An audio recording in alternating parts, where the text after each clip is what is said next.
They ask you, what do you want to be when you grow up?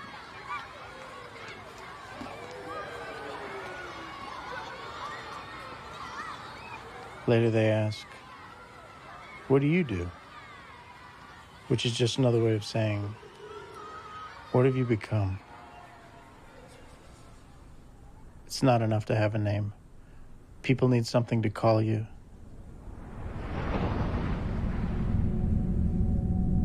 So you search.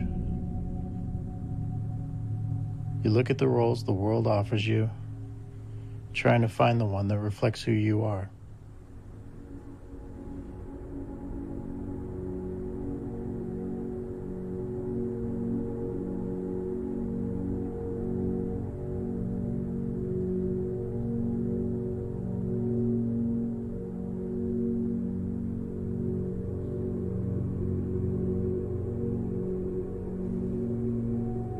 Only a lucky few get to play the part they want. The rest settle for what's left or struggle with what they've been handed. Then we all learn to embrace our illusions of identity. I did. I thought I knew my role.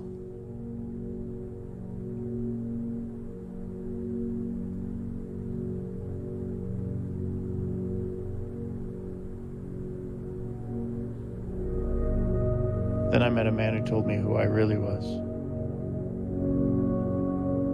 And I knew he was right. I just didn't know why.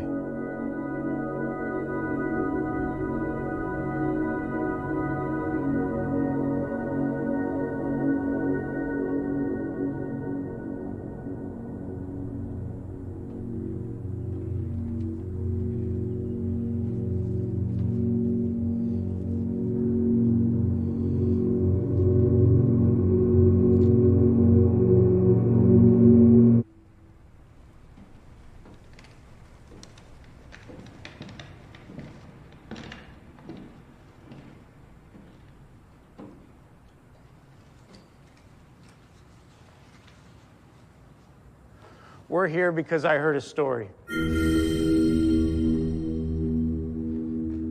5 years ago, I was in Spain visiting a friend of mine, and this friend, he took me to a small bar, and it was there that I was introduced to a stranger. And this stranger, he told me a story. He told me a story about a sailor who returned home after the Great War, and this sailor quickly discovered the only thing more difficult than fighting in a war was surviving one.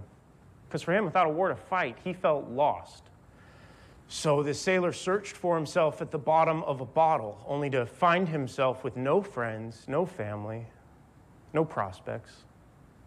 So one day, at the end of his rope, this desperate man, he turned to a game of chance, a game of Russian roulette. The game was highly illegal, but it was organized. The players would enter their names at the door.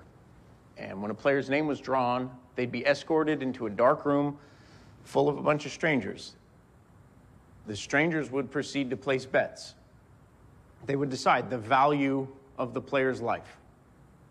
Once all the bets were collected, a single bullet was ceremoniously loaded into one of 6 empty chambers of a pistol. The chambers then closed and spun. The pistol handed to the player, who had one job: place the gun to your head, pull the trigger.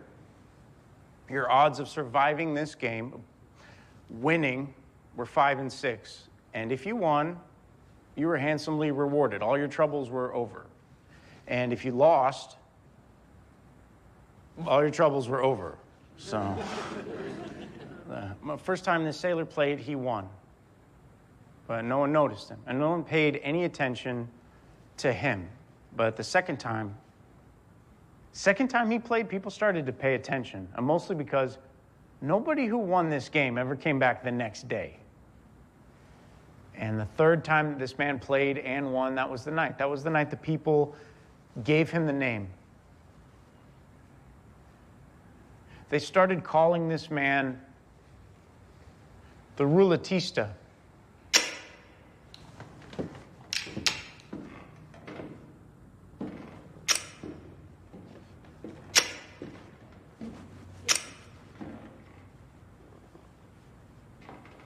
The fourth night, the crowd nearly doubled in size. Word spread of this guy, and people just wanted to see what the fuss was about.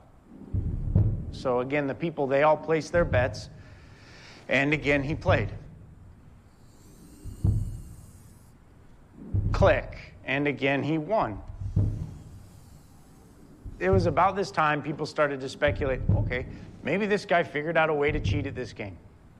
Or maybe the organizers of the game, they just rigged it for him to win, drum up some promotion for their own business. So people got smart. They stopped betting. They stopped playing altogether. So the Ruletista, without anyone asking him to do this, he said he'd be willing to add a second bullet to the gun. So people took the bet, and again, he played. Click, and again, he won. He agreed to add a third bullet. This time, no one really cared if he was cheating, No. People just wanted to be able to say that they got to place a bet against him. Click. He added a fourth bullet and a fifth. Eventually, he agreed to add a sixth and final bullet. Yeah, nobody bet. No, instead, they just bought a ticket to watch. Watch a man stand on a stage and place a loaded gun to his head.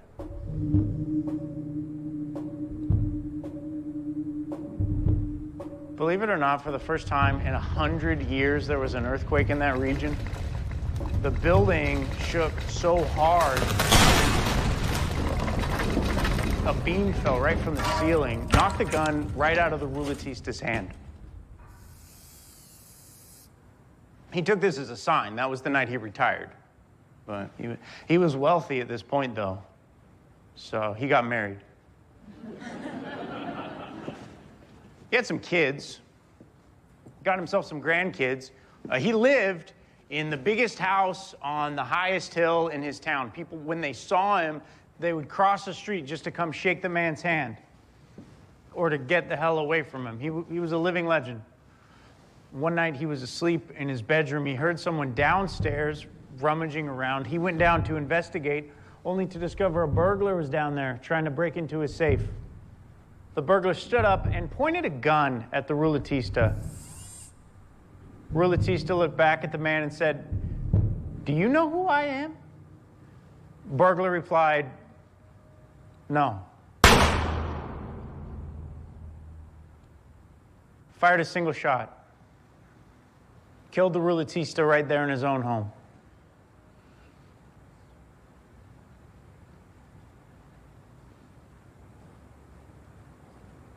That's it. That's the story. This is a story the stranger told me at this little bar, and I looked at him and said, "That's a fascinating tale, sir. Why did you tell me that? What made you think of this?" And he looked at me and in all seriousness replied, "Because you are the Ruletista." I had my friend translate that. Perhaps I misunderstood him. And he just repeated himself. "No, you are the Ruletista. I just thought you should know." And he left. And that night, I stared into a mirror trying to see the man that he saw, but all I could see is the same thing I see every single day. I've retraced the footsteps of that encounter over and over again, looking for clues as to why he might have said that. I didn't say but 2 words to him. I wasn't dressed like a sailor. I didn't put a gun to my head. So what was it? What did he hear that I didn't tell him? Or what did he see in me that I didn't show him?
You think this is a performance. You see a man in a theater. There's an audience. His lines are memorized, his actions are rehearsed.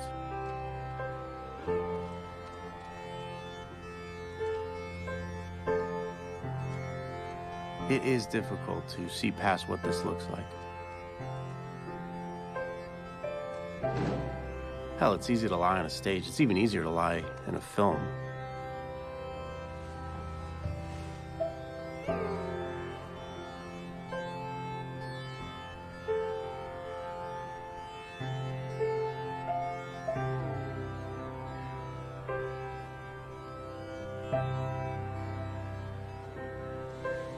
I do not expect you to believe anything you're seeing or hearing.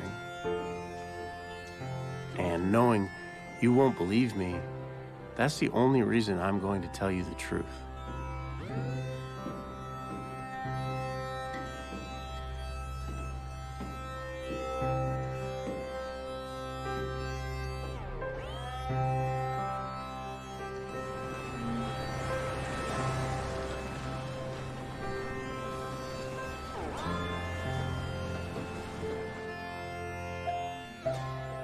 You do have a choice, though. You can see it for what it is, or you can imagine what it could be.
I need someone to come back tomorrow.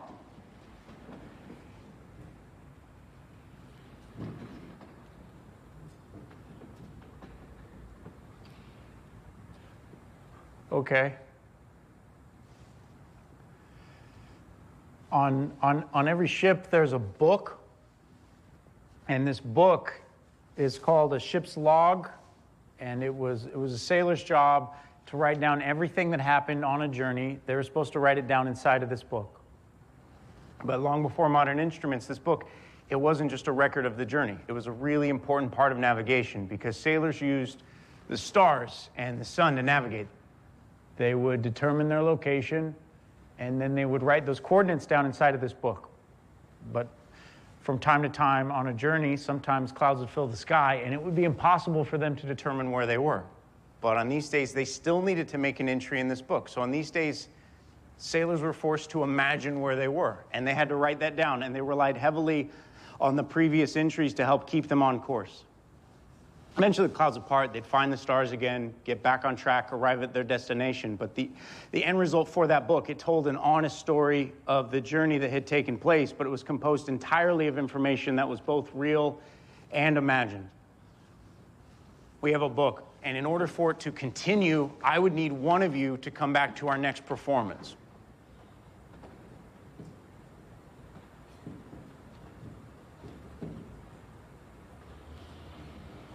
All right, sir. I see you raising your hand here. I should point out, I'm serious.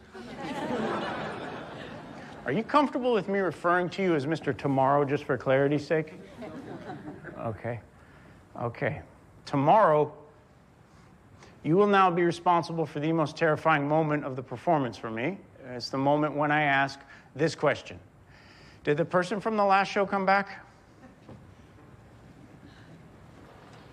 This Miss Yesterday. Welcome back, Miss Yesterday. Hi. Come on down.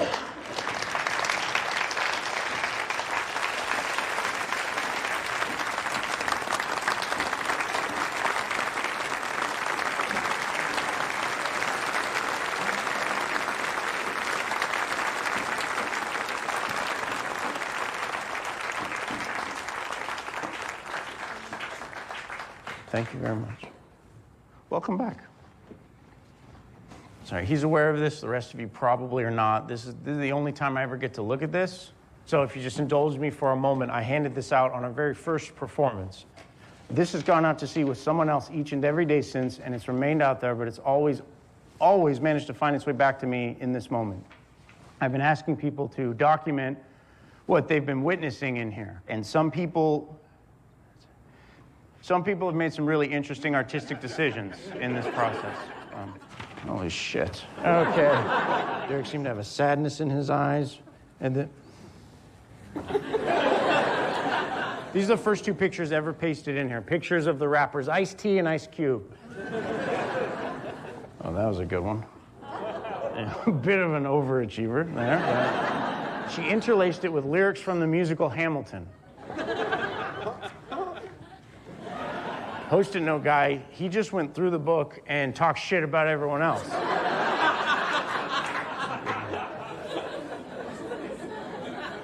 Did you see the elephant last night? Excuse me? Did you see the elephant last night? We talked about the elephant. I know, but with your eyes, did you see it? My literal eyes? Yeah, literal. No. It's not a trick. You didn't? No. Okay. There will be an elephant here a little later on. It was right before we threw you out. We threw him out of the show last night. He did not see the end of the show. She still has not seen the end of the show because we booted her out of here before it was over. So, you have that to look forward to, Mr. Tomorrow. There will be a reason for your sacrifice tonight. There was a reason for his in the last show. Because of it, you're going to ensure this story doesn't end. And instead of letting it end today, I'm going to have you take it with you. And instead of seeing an ending, I'm going to ask you to imagine one and write that down, which is what I asked her to do in the last show. Is this your ending here? Mm-hmm. I have not heard this yet. I'll be hearing this with all of you for the very first time. What did you choose last night? Last night was Pathfinder. Pathfinder. All right. This is how our Pathfinder, our traveler, our novelist, our contrarian, our observer, our heretic, our warrior, our producer, our gift, our clown, our father, imagine this story ends. The secret agent, stage is yours. All I ask is loud enough so they can hear you. Right. Thank you.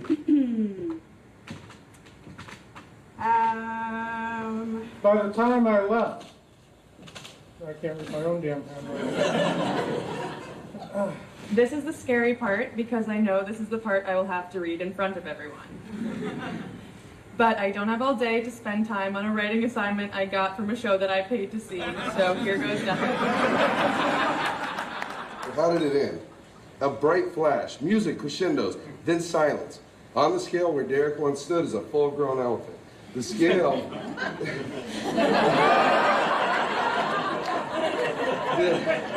It's going to be great. You guys... Every person will find love. No one will be judged. Our I ams will become we are. Etwas, das uns am Ende des Abends für 75 Minuten alle Geschehnisse außerhalb dieses Raums vergessen lässt, als wären wir in einem geschützten Butterfly-Kokon. Butterfly, I got that one. Yeah. The Ruletista made the mistake of being defined by the 6 chambers of the revolver. And although Derek is described by the 6 chambers along the backdrop, he should not be defined by those 6 chambers. People describe my parts, my facets, but do they ever really know the whole me? How could they when I, like Derek, hide an ugly truth, my secret, when it should be my pride? When I walked in and had to choose my identity card, I started to panic. I'm not great at making decisions, so naturally I hesitated and overthought things. My constant fear crept up, what if I choose wrong? Without realizing it, I was saying to myself, I don't think I know who I am. A further introspective note. We all label ourselves and live according to our label. But while I am an accountant, as are thousands of other people, there is only one me. No one else has lived every single one of my experiences. I am not a label. I am a sum of all parts. We are all the unreliable narrators of each other's stories. Based on the little that they know, they're asked to imagine how this story ends. And it's that blank page. It's that blank page of, here's everything you know, everything you've just heard, everything you've seen. Now what? What are you going to fill it with? And it's just like the person sitting next to you, across from you. What do you know about them? What have you heard? What have you seen? What are you going to put on their blank page? And it's that responsibility that book presents to people, is the responsibility. We are all writing one another's stories.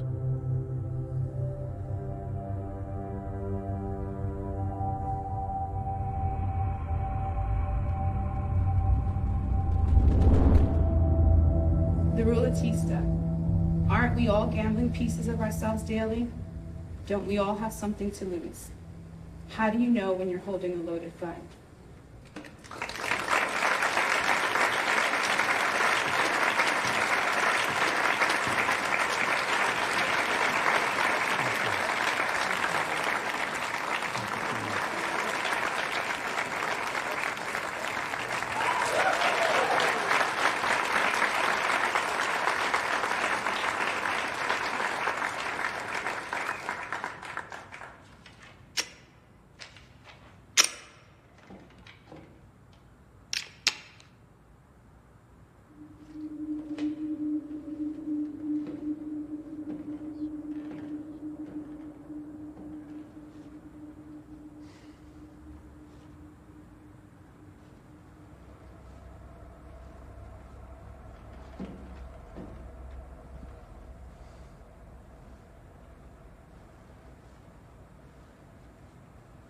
There's a light.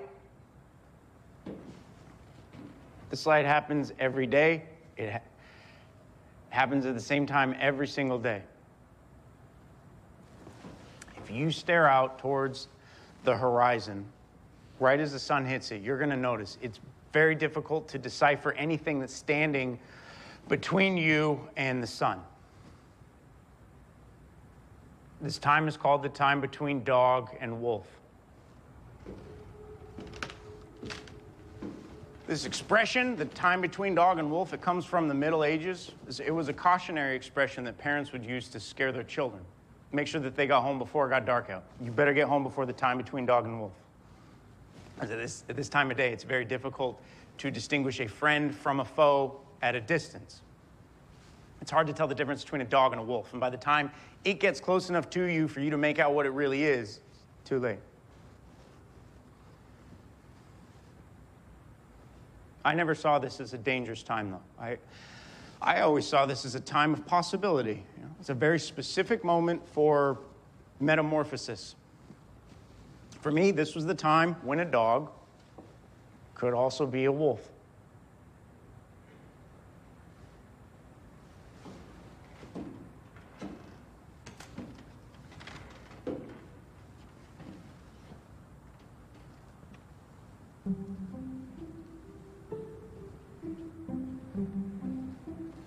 I'll never forget the first time I saw someone perform sleight of hand. I'd like to say it was love at first sight, but I fell in love with all the things I couldn't see, and I had to learn. So I started with the very basics. How do you hold a deck of cards properly? And then I read it would take 8 years to learn how to hold a deck of cards properly. 8 years. And which grip are you going to learn to hold them in?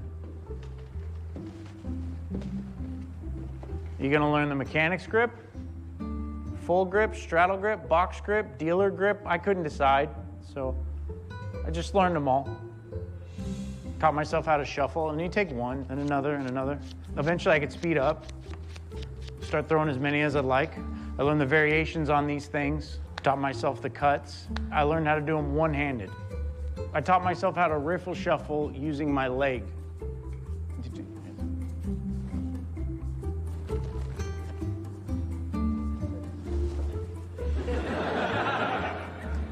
Eventually, I didn't need my leg, but I always threw in a bridge. You know, I wanted people to know I had been practicing. You got to put it to good use, so you start finding cards. Do you remember your cards, sir? 10 of spades? You're welcome. Okay, and then what about you, mister? Remember your card? The 6 of hearts, all right. From the 10 to the 6, and you there in the 3rd row. Do you remember your card? You didn't have a card. That's all right, we can do that. Yeah. But I wanted credit for all this stuff, though. So you start throwing in the flourishes, learn how to spring the cards. That'll get them every time. That way they know you're professional. You know? That way they know you're working.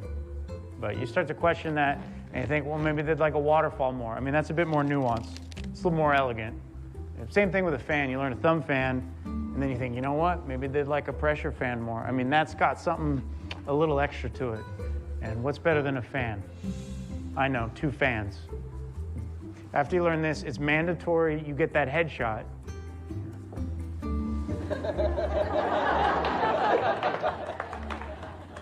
I loved it. I loved it so much. And I shared it with other people. And then it was like the more I shared it with others, the more disillusioned I became. And I didn't understand that. Now looking back, I can see that other people just couldn't appreciate what I appreciated about it. It's not their fault. It's not my fault either. It's nobody's fault. The other people literally couldn't see what I saw. But then I met someone who could.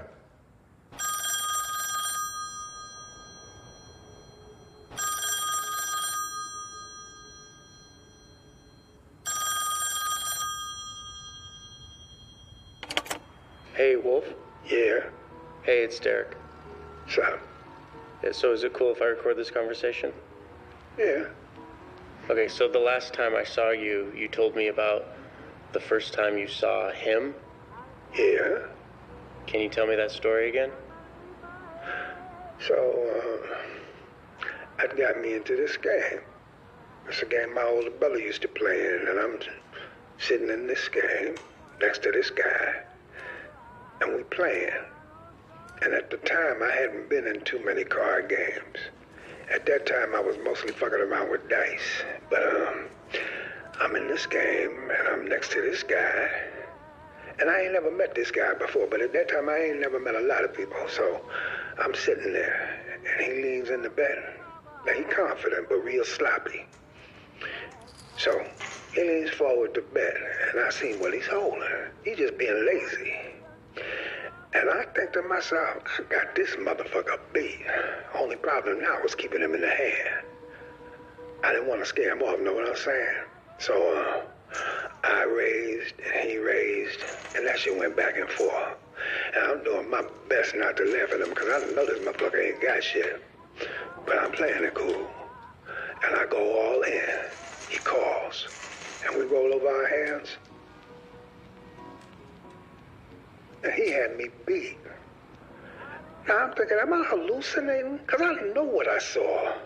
But then when it ain't there, I start to think I'm losing my mind.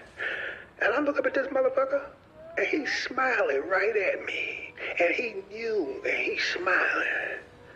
That's when I knew. He was the devil. And I wanted to be just like him. And I wanted to be just like him. So he taught me. So I learned. I remember him saying to me, okay, Derek, all that time you spent learning to become a dog, all that razzle-dazzle you've learned, you can forget it, because dogs like to please people, and we're not about that. So from now on, you're going to shuffle cards like we shuffle cards, you're going to deal them like we deal them, and you're going to learn to be invisible. You can start by getting yourself a new name. Make sure you pick a name that's easy to remember. So I thought about it for a little bit. I went with the name Cody. Cody is my middle name. I figured that'd be very easy for me to remember. King of Spades. It turns out that's actually really good advice. Pick a name that's easy to remember, because the last thing you need is to be sitting at a card table and shuffling, dealing, playing cards, having a grand old time with a bunch of strangers, and then someone you don't know says what's supposed to be your name a few times and you don't respond. You can't be sitting at these tables trying to remember what your name is. You got other things on your mind, more important things to be keeping track of. Things like that King of Spades, which is now 17 cards from the top. There's 16. 1, 2, 3, 4, 5, 6, 7, 8, 9, 10, 11, 12, 13, 14, 15, 16, 17, King of Spades. I remember him saying to me, okay, Cody, listen, when you sit down to deal, there are a few things you're going to need to remind yourself from time to time. One of those things, some of these guys sitting at these tables, some of them are just going to be staring at your hands while you're dealing. And if you ever notice that, you got to just stay calm, stay focused, do your job.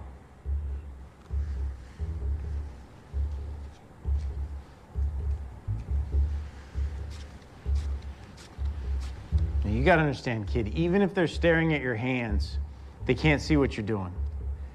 And they can't see what you're doing because they don't even know it exists. And they don't know someone like you exists. And they're just staring at your hands because they're waiting for their next card. These guys are gamblers. They're always just going to be sitting there waiting for their next card. But you have to believe me when I tell you they cannot see that you're a wolf.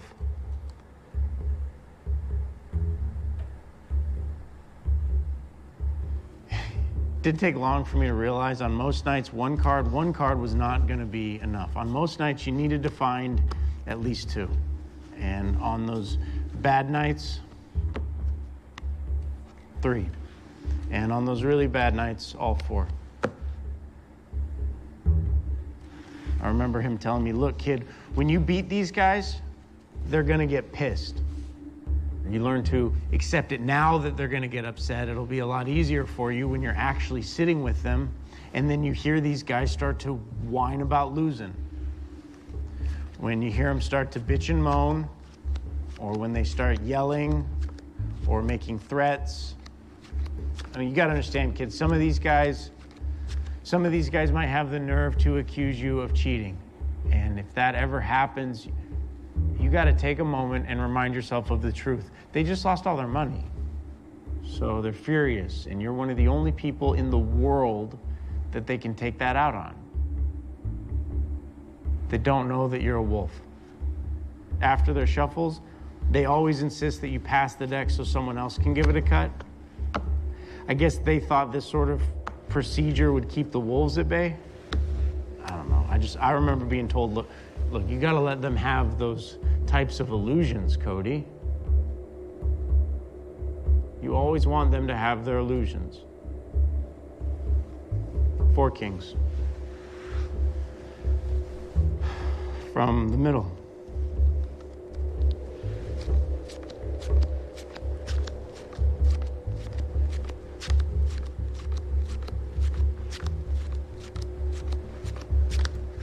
Didn't seem to matter how well I did, though, how hard I tried, how proud I tried to make him. Whatever I had, he always insisted I give him a better hand.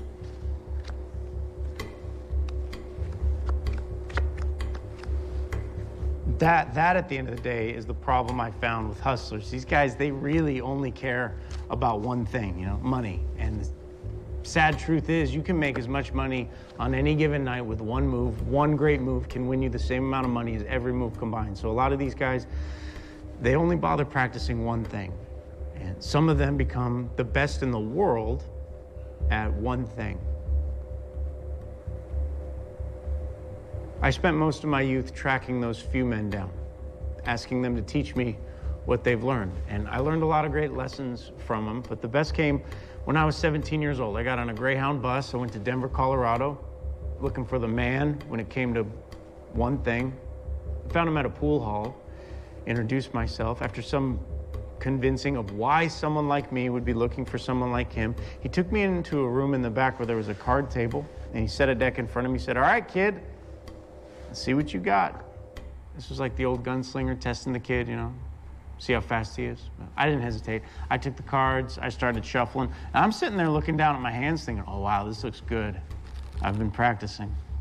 And I finish my shuffles, and I look up from my hands to see he's now holding a gun. And he says, "Just hope they get you in the heart, kid." And what he was doing was teaching me a valuable lesson, which is if I were ever to attempt these sort of things at a card table with strangers for money, I better make damn sure that I'm not sitting there with them just staring at my own hands and admiring my own work. So he taught me how to practice. I've practiced everything this way since, and I will share it with you as I try to run up a decent hand for his favorite game.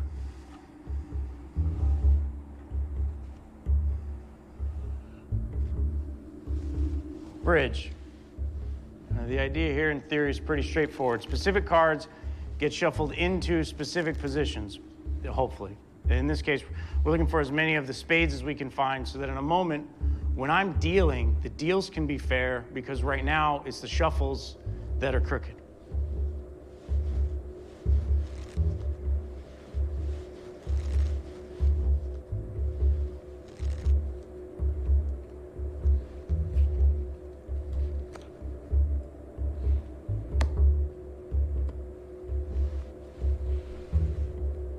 All right, we'll see how we do. Spade. Thank you. Spade. Spade. All right, we'll just see how many we missed.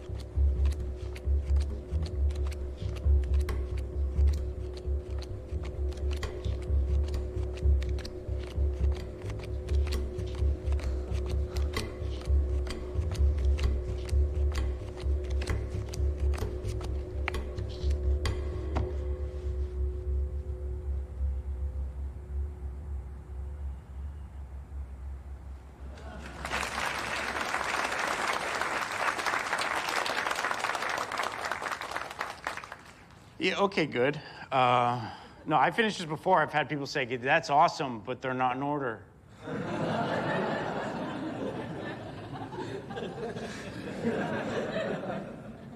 Which, you know, I would have done for you folks, but I had a fucking tie on my face, so.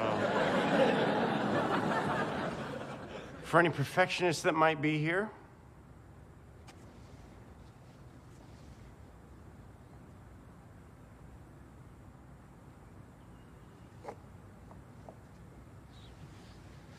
using those deals from earlier,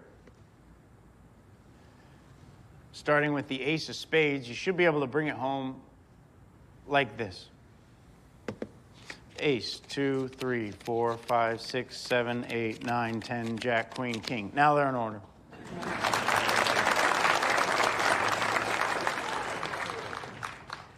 It really does seem like no matter how long it's been or how hard I try,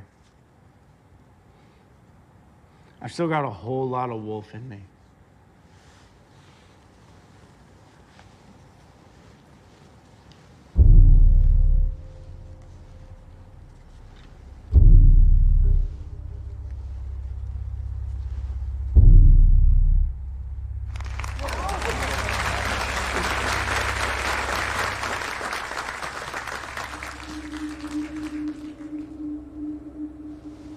True, you stare out towards that horizon and it is very difficult to decipher anything that's standing between you and the sun.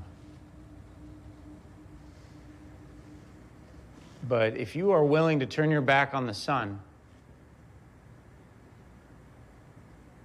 everything else is illuminated.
Every secret has a unique weight to it. I learned this at an early age. My mother,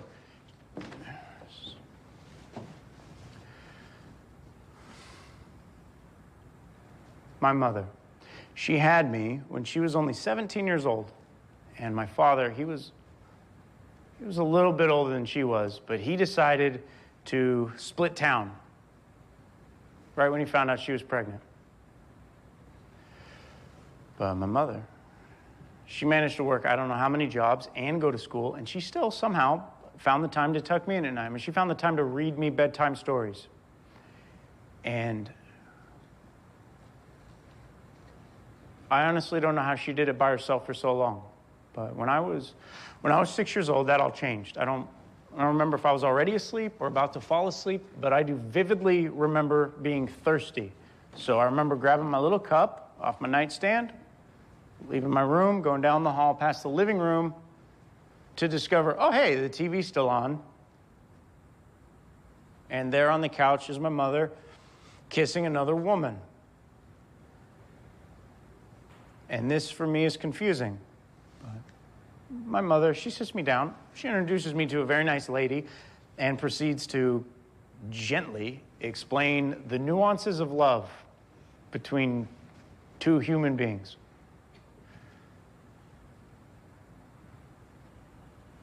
I cried myself to sleep that night. And not because she told me she's gay, but because that's the night I knew I would never have a father. She was happy. I was happy. I mean, for the first time in our lives, we were enjoying the comforts of a nuclear family.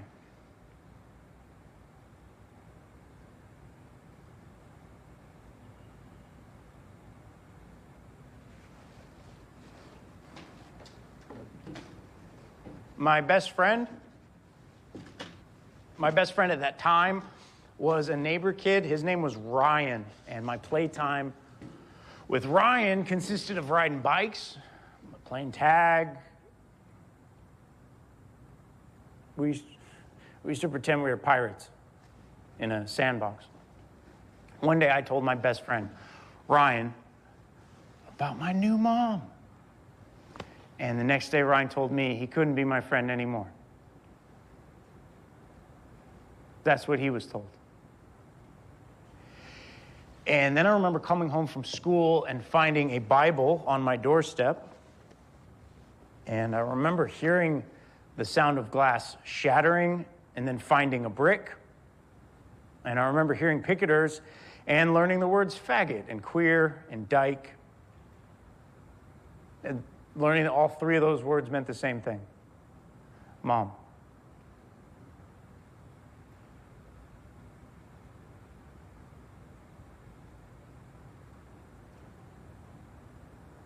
We moved right after that. And I learned how to keep a secret, how to protect one, how to create one. I started to use language I could hide in to avoid all discussion of life at home.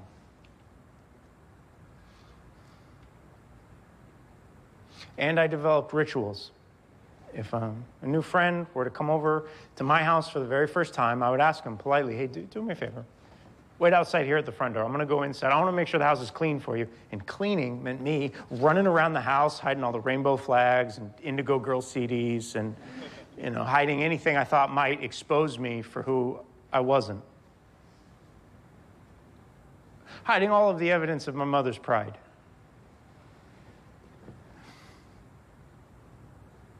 I got really good at that. Then I remember Lindsay, this girl from school. I remember summoning up every ounce of courage I had in me to ask her whatever dance it was. And she telling me she couldn't because she heard from one of her friends that my mother is gay. How did they know? I mean, how did everyone find out? I had been so careful. After that, my secrets were replaced with go fuck yourselves. And I'd like to think that this honest new disposition came from a place of maturity, but it was exhaustion. Because every secret has a weight to it, and you can only carry them for so long.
This is just a brick.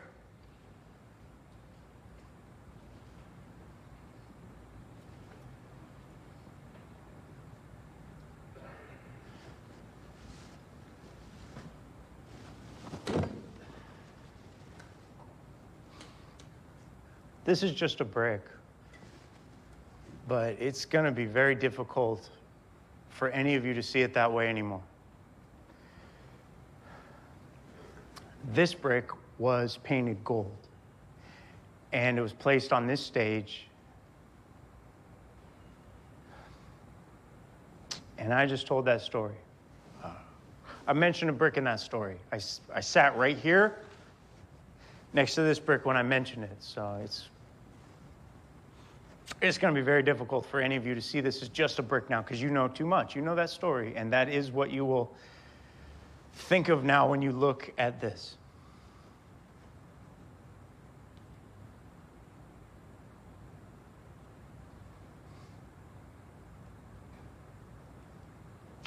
Sorry.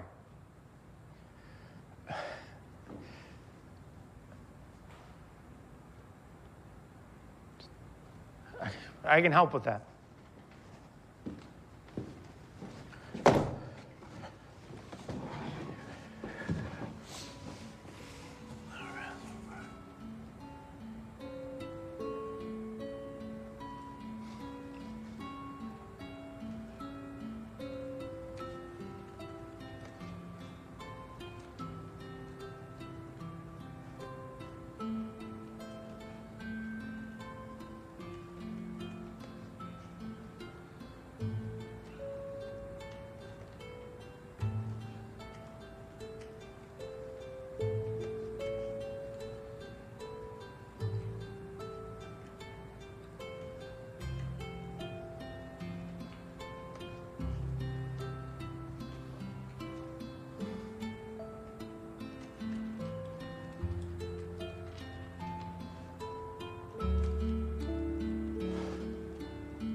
Someone here is a tourist.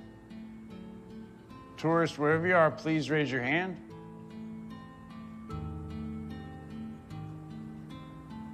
Hey, tourist, could you please name an avenue in this city that we'd all recognize if we heard it? Avenue A. Avenue A, that might work. Someone here is an idiot. Idiot, wherever you are, please raise your hand.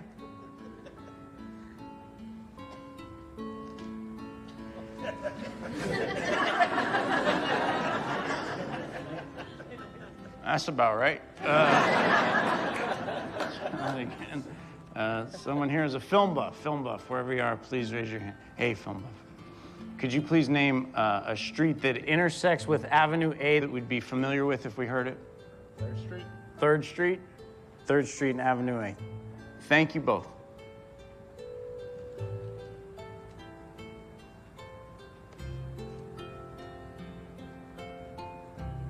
We all start so pure There's no information that's tainted our experience of what it means to be human, and what we know about this world is just pure. It's what actually is. And then slowly but surely, opinions are thrust upon us, and knowledge is put in our head, and we're given ideas, and we start to make associations between what's good and bad, and what a good person is and what a bad person is. And it's all that knowledge that conceals what a thing is.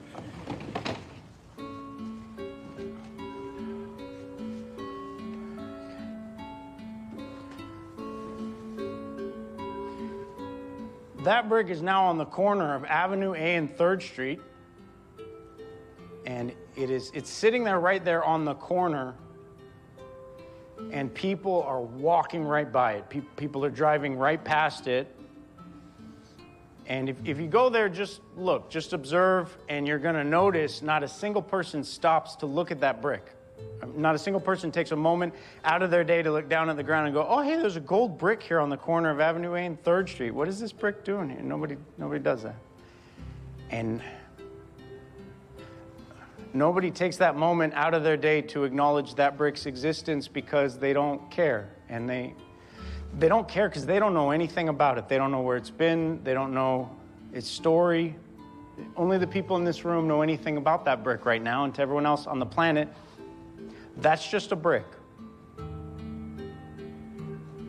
Which it is. It's just all in how you look at it.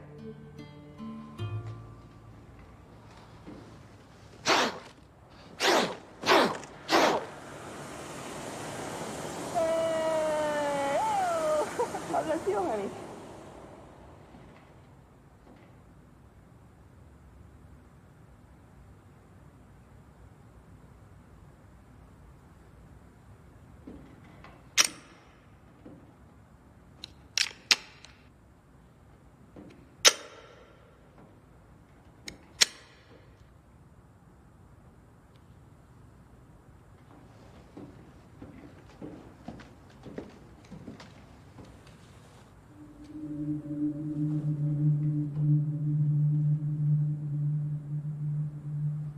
Nobody move. Nobody make a sound.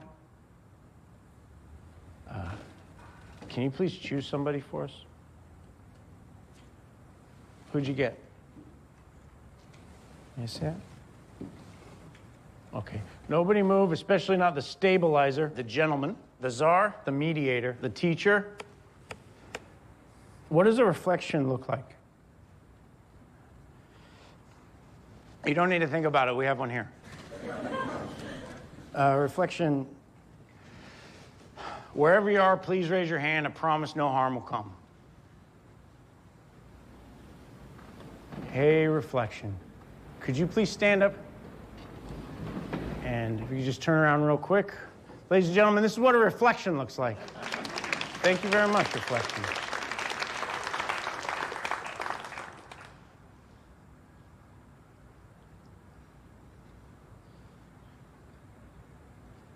There's a story you should know.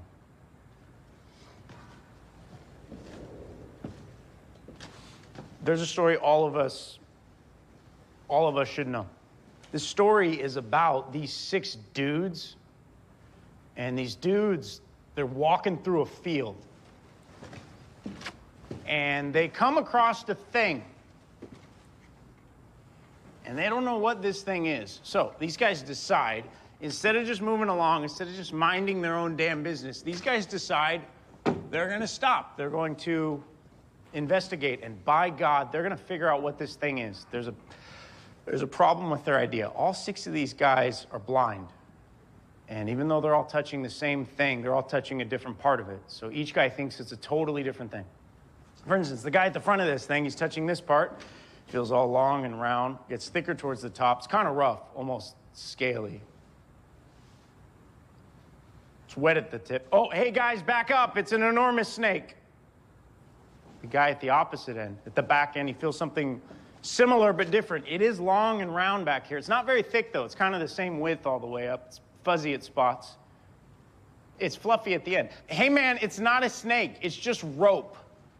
Don't freak us out.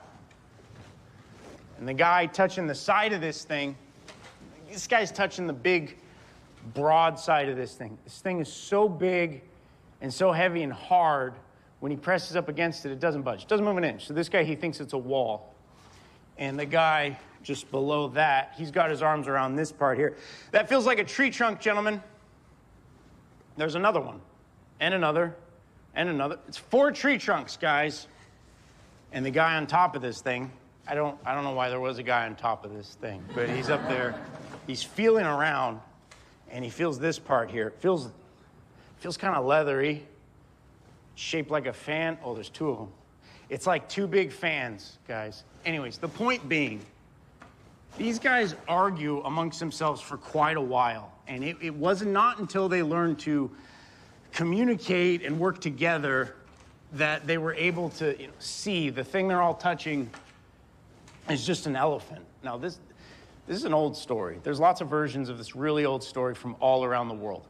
I have read every version of this story I could get my hands on, and I've noticed every version of this story has one thing in common. There's not a single version of this story that takes into consideration what this experience must have been like for the elephant. Think about it from its perspective for just a moment. Imagine you are standing alone in a field, minding your own business, and 6 perverts come out of nowhere and start fondling you. And then they start arguing about what you are, and they can't decide. They can't figure it out. So they form a really creepy committee, and they discuss what you are, and they come back and go, hey, we talked about it. We figured it out. You're an elephant. Elephant? What if they're wrong? I mean, they aren't blind. Or in this instance, what if they were right in the first place? What if these blind guys didn't stumble across an elephant? What if they really did stumble across a magical creature? Something that had a snake for a nose, and tree trunks for legs, and a wall for a body, and then they convinced each other it was just an elephant. And worse than that, what if they could convince it was just an elephant? And then what if this magical creature didn't have someone around who knew it, someone who saw it for what it really was and loved it enough to say, no, they're all wrong and you're more than that?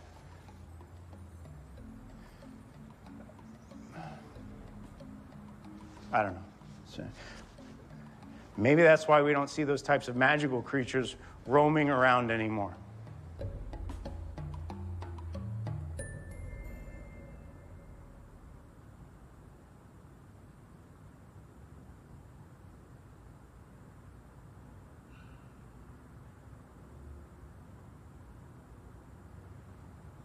Reflection, please join me on the stage.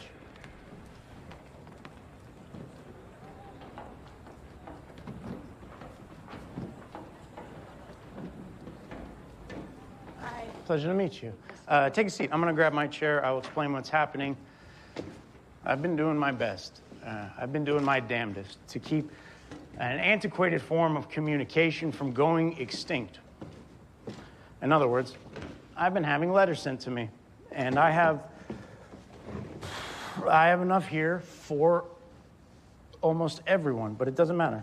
It doesn't matter because each day, each performance, we only get to open one. And today, you have been selected to decide which of these we're going to open. So please go through, decide on one you'd like to open, and keep it for yourself.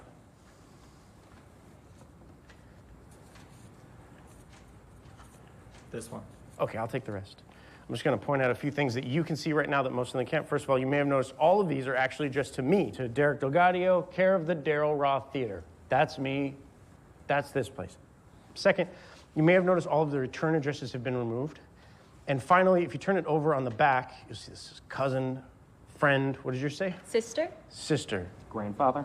Grandfather. Sibling. Do you have any siblings? Yes. This is a rude question. Do you have any friends? I think so. You think so? Okay, good. I have to ask. What did you say? Father. Father. Do you have a father? I do. Is he here with you tonight? He is not. Perfect. Okay. Freak, 2 things are about to happen. These 2 things are going to happen almost simultaneously. One of these things you will see, and the other thing We will see. Here's what you are about to see happen. Right now you're holding an envelope, and presumably inside of that envelope is a folded card or piece of paper. But in a moment, you're gonna open that up, you're gonna unfold whatever's in there, and when you do, you're gonna see this thing transform into a handwritten letter to you from your father, from your friend, from your nephew, from your son, from your cousin, from your sister, from your child. None of us will see that. Only she will see that. What the rest of us will see, in my opinion, it's better. In a moment, you're going to open that up, and when you see this thing transform, we get to see you, the reflection, the conceptual artist, the teacher, the pediatrician, the lieutenant, the unicorn, the dog lover, the fighter, transform into something else. Okie dokie. You don't even need to read that aloud. That's just for you to read. But we are going to watch. I will be right here if you need anything at any moment.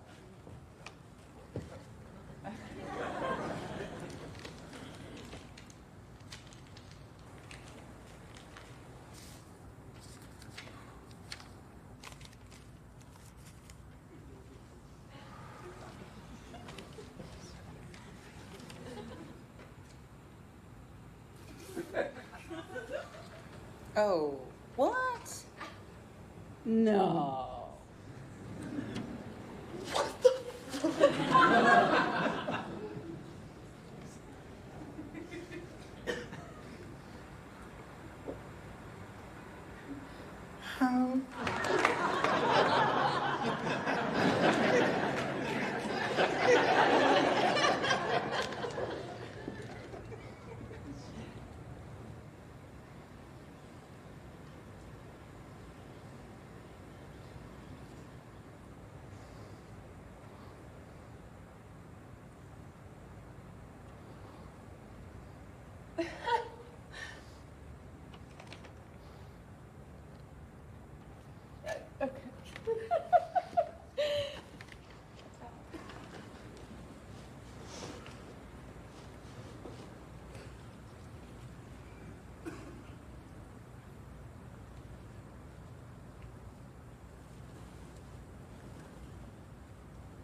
Moment for yourself. Are you comfortable sharing this? I can help if you need. I don't understand. I know. Please stand.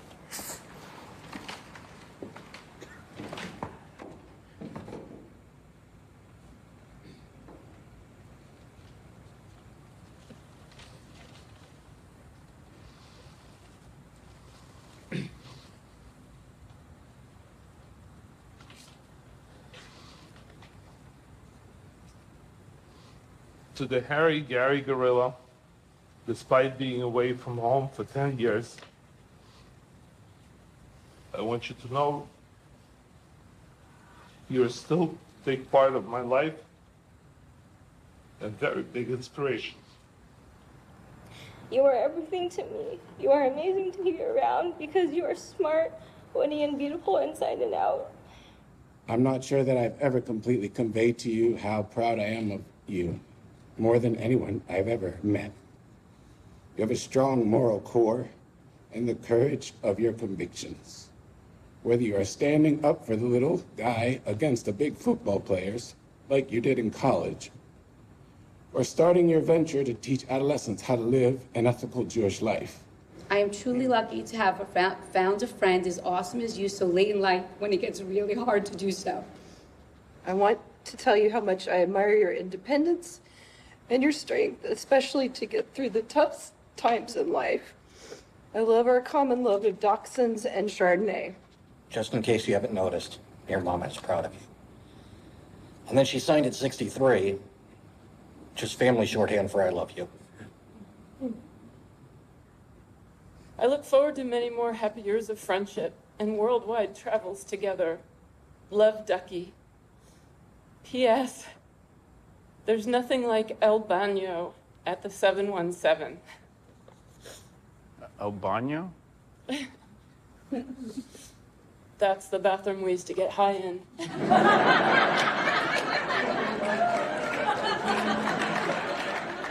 You once said to me, Dad, what color is God's skin? Your mother and I said to you, it's black, brown, it's yellow, it is red, it is white. Every man's the same in the good Lord's sight. To your mother and me, you have always embodied this message to the world. Love, Dad. And he's dying of Parkinson's. And is in the last stages, and every time I see him, I say goodbye to him because I don't know if I'm going to see him again.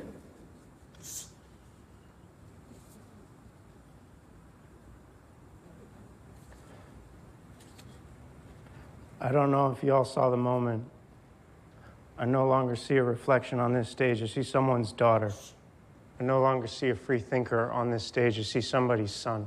I no longer see an organizer on this stage. I see somebody's friend. I no longer see a fighter on this stage. I see somebody's father. I don't know when you plan on seeing your dad or talking to him, but in the meantime, I mean this. Take a moment, get a piece of paper, write him back. Write her back. Write her back. Write him back. It always means a lot more. Thank you. You're welcome. Thank you.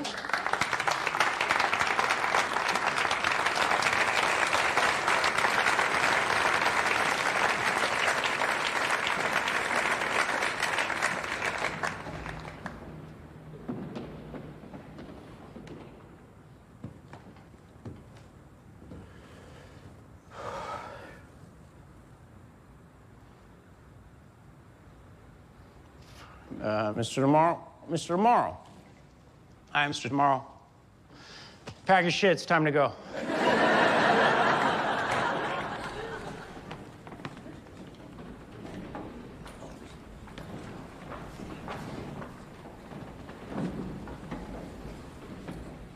Thank you very much for doing this. We're gonna throw you out right now.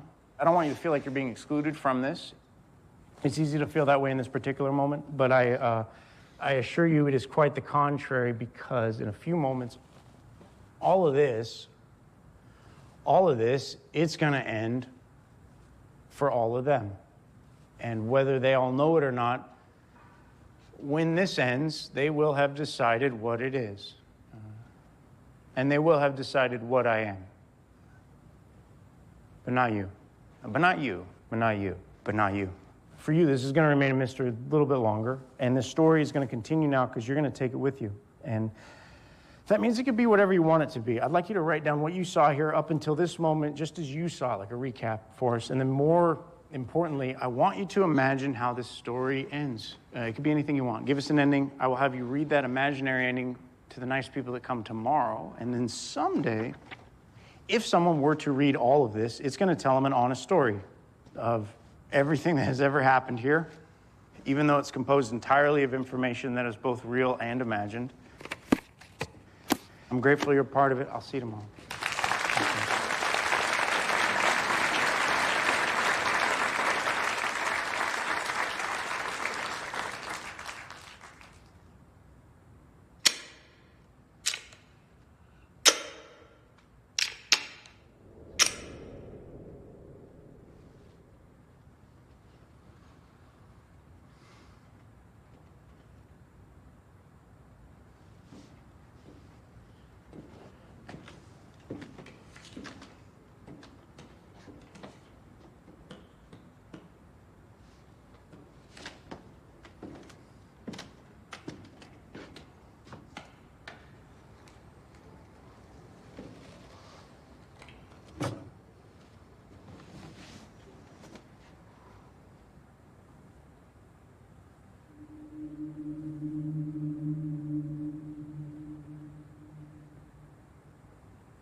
before you came in here, there was a wall. On that wall, there were a bunch of cards, and a lot of you probably had fun with it. Chose something like Ninja. But others may have taken it seriously. Maybe you chose something you feel reflects who you really are in this world. I'd really like to be seen by others. If you're one of those few people, please stand.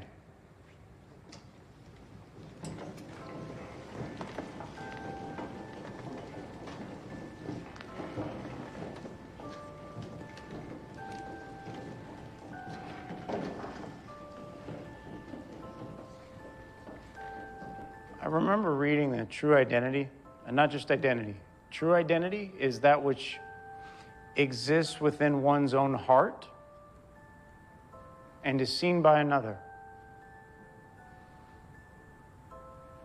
Honestly, I have no idea if that's true outside these walls these days, but in here,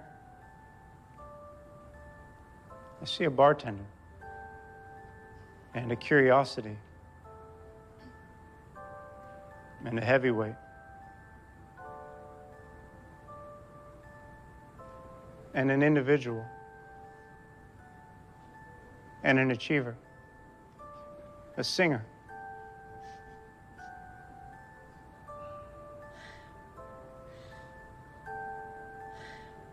the truth teller,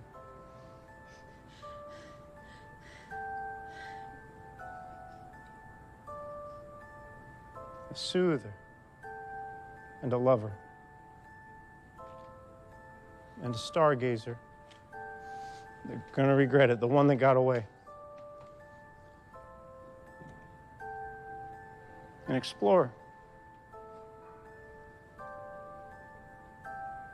And a good Samaritan. And a vegan. An alchemist.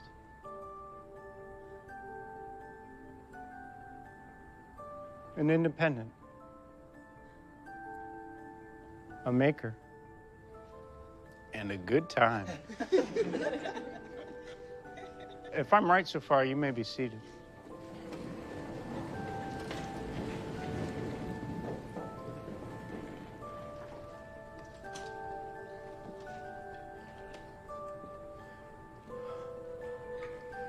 A visionary.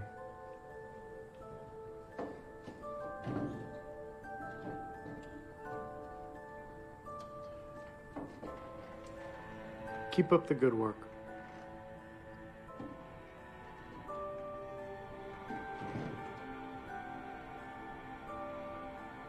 A disruptor. A feminist. An iconoclast. A journalist.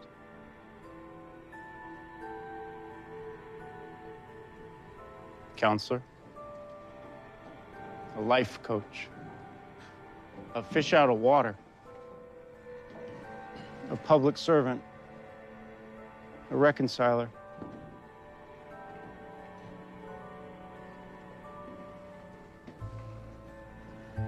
an artist, a midnight toker.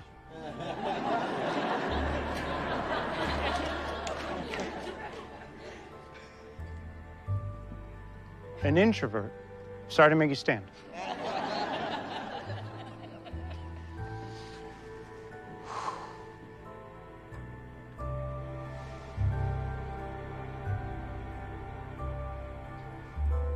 You're like me, an accident.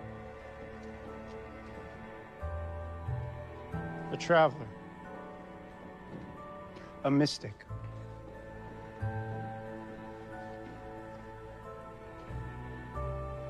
A leader.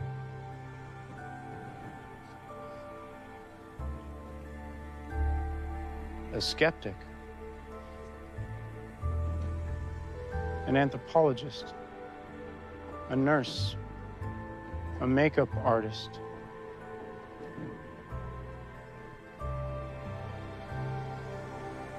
A single mother.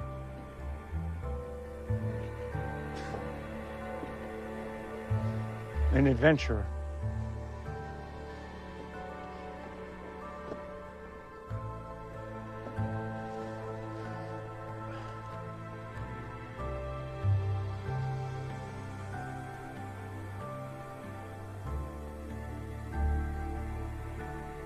Nobody. An intellectual. A reader.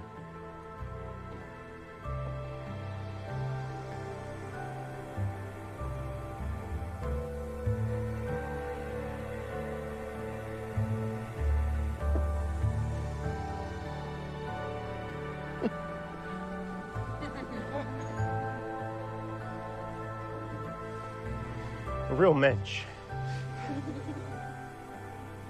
A breath of fresh air. Welcome, our immigrant.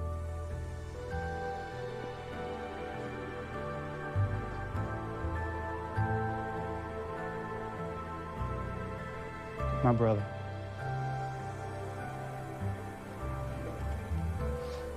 An accountant. Hey, Grandpa. A New Yorker. A masochist. An Adonis. An exhibitionist. A unicorn. A real catch.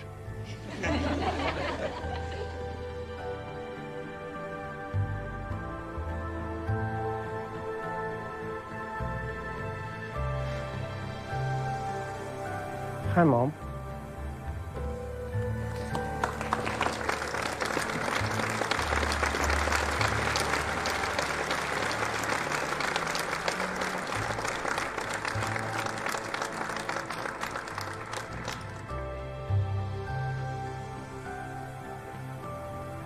An entomologist. My teacher. A shaman. A multitude. Everything. Howdy, Pilgrim. Your Highness. My advocate. One of a kind. A lone wolf. A searcher. An oracle. An experimenter. Life of the party. My good luck charm. My confidant. A connector. A fixer. A dreamer. A dog lover.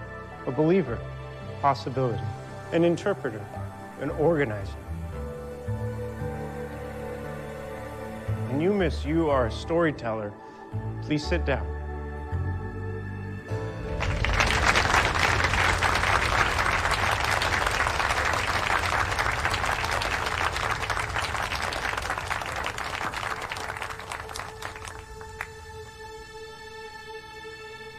And I am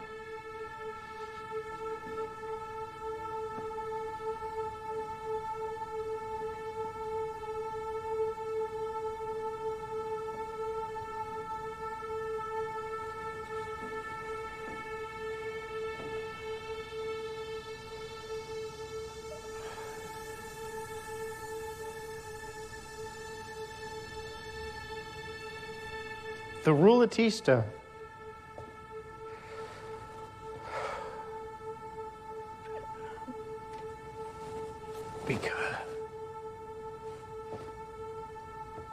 Because that's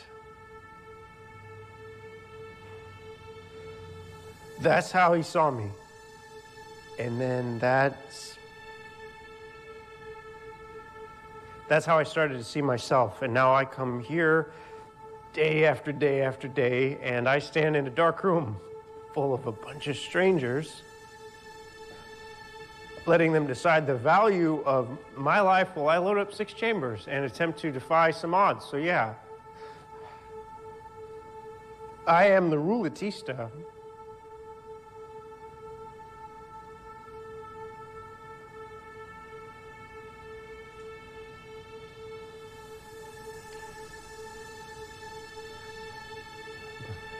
But I also know that I'm a son. And I know that even though I am a son, I know I'm also an orphan. And I know that I am a sailor, even though I've never left the shores. And honestly, I don't I don't expect anyone to be able to decipher whether I'm a dog or a wolf, because I understand for most people it's inconceivable that I'm both, but I don't need anyone to see all the things that make me what I am to know I'm more than just an elephant. I'm more than just one thing, because I'm not just defined by what you see. I'm also defined by all the things you will never see.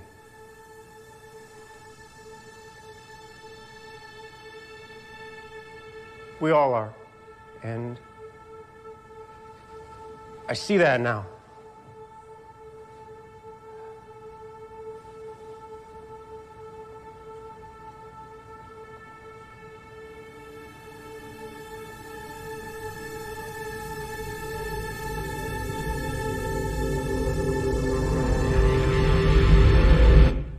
Click.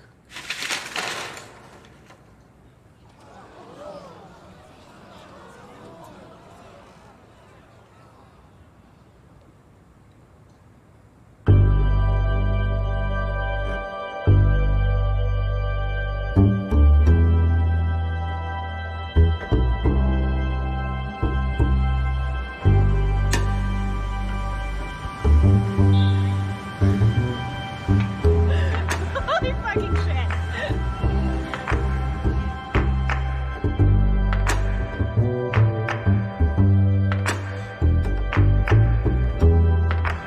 We are on the corner of 25th and 7th. There's a golden brick here. We're taking it.